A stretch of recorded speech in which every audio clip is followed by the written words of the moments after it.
So there's this guy with long hair who was spotted sneaking into a house, clutching a knife. He went straight into this girl's room, and she's only 14, named Elizabeth. He threatened her and forced her to follow him. While they were on the move, they spotted a police car on patrol from a distance, and Elizabeth thought about asking for help, but the long-haired dude threatened to hurt her family if she screamed, so she was too freaked out to make a move. They eventually got into the forest and arrived at this tent, where a woman named Wanda, who turned out to be the long-haired guy's wife, greeted them. Wanda dragged Elizabeth into the tent and made her change into some weird ritual clothes. The long-haired guy then came in and insisted that Elizabeth take part in the so-called celestial marriage ritual. Elizabeth was terrified and tried to resist, but the guy was way too strong. She was forced to go along with it. The man then did his thing, and that night, Elizabeth lost her childhood to that man. When Elizabeth woke up the next morning, she found herself tied up with steel wire, unable to escape. The long-haired guy told her he was a messenger of God sent to save her. That was when Elizabeth realized that this dude was actually David, a guy her parents had helped before. Elizabeth asked him why he was doing this after her family had been so kind to him, and David claimed it was all part of God's orders. That night, David couldn't control his urges and forced himself on Elizabeth again, this time right in front of his wife Wanda. David continued to abuse Elizabeth every day, sometimes even twice a day. The next day, things got even weirder.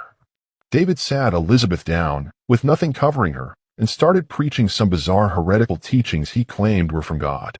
Poor Elizabeth was completely helpless and could only cry over her horrible situation. By the third day, Elizabeth had a plan. She decided to pretend to be nice to David and Wanda, acting like she had accepted her fate as David's second wife. She offered to help Wanda with various tasks, hoping to build trust. She figured that once they trusted her, she'd find a chance to escape when they let their guard down. Later on, when they were about to eat, David scolded Elizabeth, saying no one could eat until he blessed the food. He even told her that she wouldn't get anything to eat that day. Elizabeth was starving, but too scared to argue.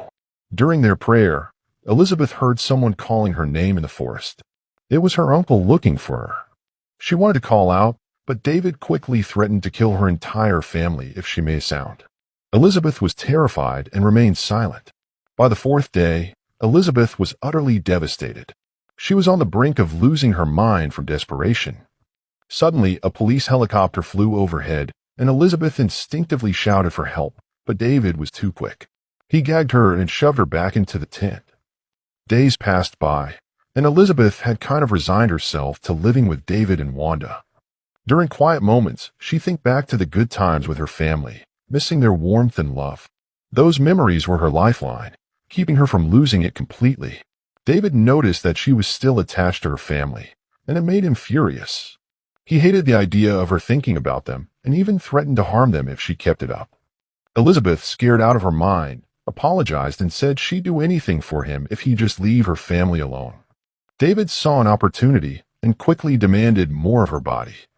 After David spent time with Elizabeth, he left the tent. Wanda, his wife, was burning with jealousy. Ever since Elizabeth showed up, David hadn't paid her any attention, and it was really getting to her. She confronted him, demanding he treat them both fairly. Eventually, David started trusting Elizabeth a bit more.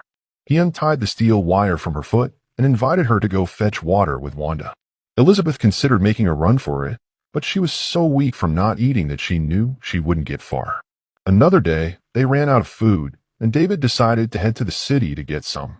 He came back with stolen supplies and a missing person poster with Elizabeth's photo on it. Along with the food, he also brought a bottle of wine. David opened it and tried to force Elizabeth to drink. At first, she refused, but he threatened that she wouldn't get any food if she didn't. In the end, she reluctantly drank it. One day, Elizabeth accidentally mentioned her cousin's name, Olivia, and David overheard it. He got super angry, realizing Elizabeth still thought about her family even though she had promised to forget about them. He told her to stop thinking about them and stormed off.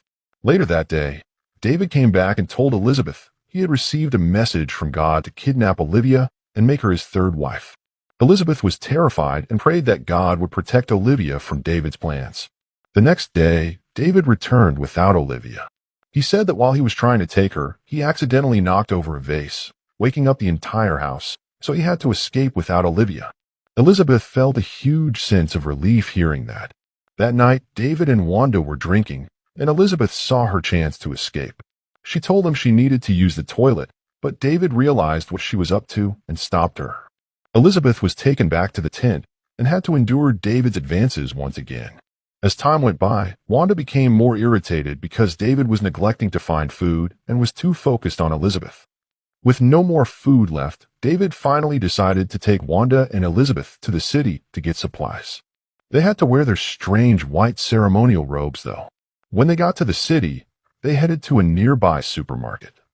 David started stealing food while the shopkeeper watched them but didn't stop them. Instead, he oddly invited them to a party he was hosting that night. So the three of them went to the party, still wearing their unusual outfits.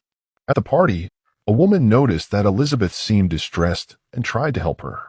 Wanda, seeing this, quickly gathered Elizabeth and David, who was busy flirting with other girls, and they all left the party.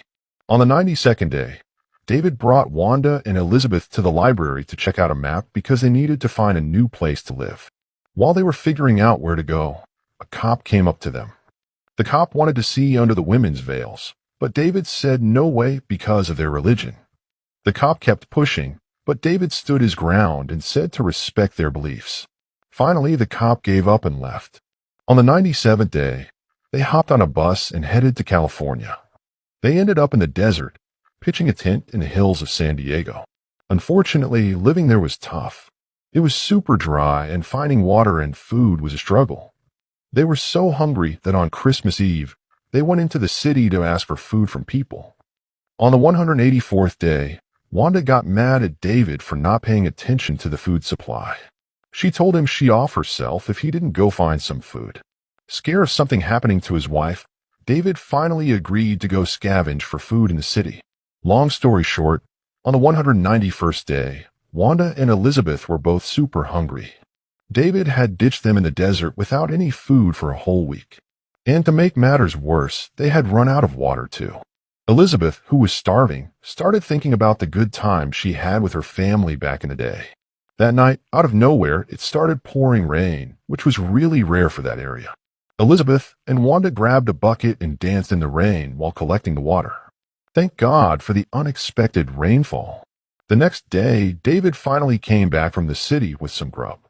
He said that while he was there, he got nabbed by the cops and locked up for a week for stealing. It had been 9 months since the last time they moved. That morning, out of the blue, David claimed that God had given him another order to relocate again. Elizabeth finally realized that all of these supposed religious directives were just a lie made up by David. She decided to use this to her advantage and suggested they go back to the place where she was kidnapped, knowing it had a water source and enough food to survive. Wanda backed her up, and eventually David agreed, but only if they all changed their appearances so they wouldn't be recognized. They began their trip by catching rides in different cars until they finally made it to their destination on the 280th day. Before they went into the woods to pitch their tent, they swung by a store to steal some food and clothes. Elizabeth spotted a wall of missing person posters while they were there, but none of them had her face on them. David pointed it out and said her family had probably forgotten about her and dragged her out of there. Not long after, they walked out of the store when out of nowhere, the cops showed up and blocked their way. They wanted to know who Elizabeth was. At first, Elizabeth was unsure about speaking up because she was still scared from the threats David had made, but the cops kept insisting and reassured her that she was safe. So eventually she confessed that she was Elizabeth Smart, the girl who had been missing for almost a year. As soon as they heard that, the cops slapped cuffs on David and Wanda. Elizabeth was brought to the police station to be reunited with her family again. Eventually, she got to go home and be with them once more. It took time, but with her family's support, she was able to heal from the trauma she went through and move on with her life. As for David, he got a life sentence with no chance of parole for his crimes. Wanda, on the other hand, got 15 years in prison for her part in everything. After everything that happened, Elizabeth became an activist and started sharing her story on a big TV show in the U.S. She even started her own foundation called the Elizabeth Smart Foundation. Then she married a man named Matthew, and they've got 3 kids now.